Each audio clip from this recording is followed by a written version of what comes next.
So hey guys, ஒரு professional front end டெவலப்பரோட folder structure எப்படி இருக்குன்னு சொல்லி இந்த வீடியோ சொல்லி தரேன். நீங்கள் நெக்ஸ்ட் டைம் இந்த ஃபோல்டர் ஸ்ட்ரக்சரை உங்கள் ப்ராஜெக்ட்டில் யூஸ் பண்ணீங்கன்னா 100 பேர் இருந்தாலும் தனித்துவமாக தெரிவிங்க. So first of all front அண்டில் பார்த்தீங்கன்னா SRC சொல்லிட்டு ஒரு ஃபோல்டர் இருக்கும். அதுக்குள்ள தான் நீங்கள் எல்லாமே யூஸ் பண்ணுவீங்க. ஃபர்ஸ்ட் பார்த்தீங்கன்னா அசட்ஸ், இதை தான் நீங்கள் இமேஜஸ், ஃபாண்ட், குளோபல் லெவலில் யூஸ் பண்ணுற எல்லா விஷயத்தையும் நீங்கள் இதில் யூஸ் பண்ணுவீங்க.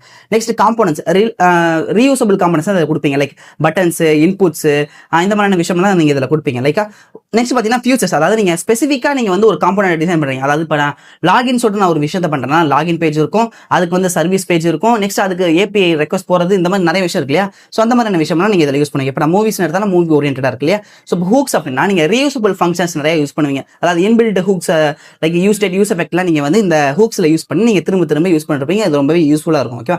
நெக்ஸ்ட் லே அவுட் பார்த்தீங்கன்னா அந்த நேவ் பார்லாம் பார்த்தீங்கன்னா காமனா எல்லாத்துக்குமே இருக்கும். அதே மாதிரி ஃபூட்டரும் பார்த்தீங்கன்னா காமனா எல்லாத்துக்குமே இருக்கும். அந்த மாதிரி விஷயம்லாம் நீங்க எந்த லே அவுட்ல யூஸ் பண்ணுவீங்க. நெக்ஸ்ட் பேஜஸ் அப்படின்னா அந்த home page, about page, contact page, service page, இந்த மாதிரி நிறைய பேஜ் இருக்கு இல்லையா. ஸோ அந்த விஷயம்லாம் நீங்க இந்த பேஜஸ்ல கொடுப்பீங்க. நெக்ஸ்ட் சர்வீசஸ் அப்படின்னா இதில் தான் நீங்கள் குளோபல் லெவலில் உங்களோட API லாஜிக் எழுதுவீங்க. அதாவது பேக் அண்டுக்கு ரெக்வஸ்ட் சென்ட் பண்ணுறது, ரெஸ்பான்ஸ் எடுக்கிறது, இந்த மாதிரி சொல்லிட்டு நிறைய விஷயம் இருக்கும். கரெக்டாக. ஸோ இப்போ இன்கேஸ் நீங்கள் வந்து உங்கள் ப்ராஜெக்ட்டில் ஜஸ்ட் அண்ட் ரிடெக்ஸ்லாம் யூஸ் பண்ணுறீங்கன்னா உங்களுக்கு வந்து இந்த ஸ்டோர்னு சொல்லிட்டு ஒரு ஃபோல்டர் உங்களுக்கு யூஸ்ஃபுல்லாக இருக்கும். Next style. ஓகேவா. ஸோ நெக்ஸ்ட் பார்த்தீங்கன்னா நீங்கள் டைப் ஸ்கிரிப்ட் யூஸ் பண்ணுறீங்கன்னா நீங்கள் குளோபல் லெவலில் உங்களோட டைப்ஸ், இன்டர்ஃபேஸஸ்லாம் நீங்கள் வந்து இந்த மாதிரி நீங்கள் கொடுத்துக்கலாம் இதில். ஓகேவா. Next utility function. For example இப்போ இந்த இடத்துல நான் வேலிடேட் இமெயில் சொல்லிட்டு ஒரு இது வச்சிருக்கேன், காம்பனன்ட் வச்சிருக்கேன் இல்லையா.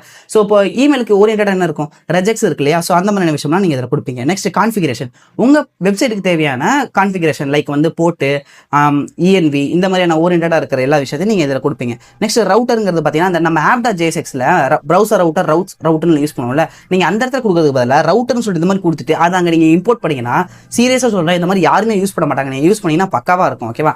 அதே மாதிரி app.jsx, index.jsx நார்மலாக யூஸ் பண்றதுலாம். இந்த மாதிரியான மோர் யூஸ்ஃபுல் வீடியோஸ் நம்ம அக்கௌண்ட் ஃபாலோ பண்ணிக்கங்க. மறக்காம இது உங்க ஃப்ரெண்ட்ஸுக்கு ஷேர் பண்ணுங்க, அவங்களுக்கு யூஸ்ஃபுல்லாக இருக்கட்டும்.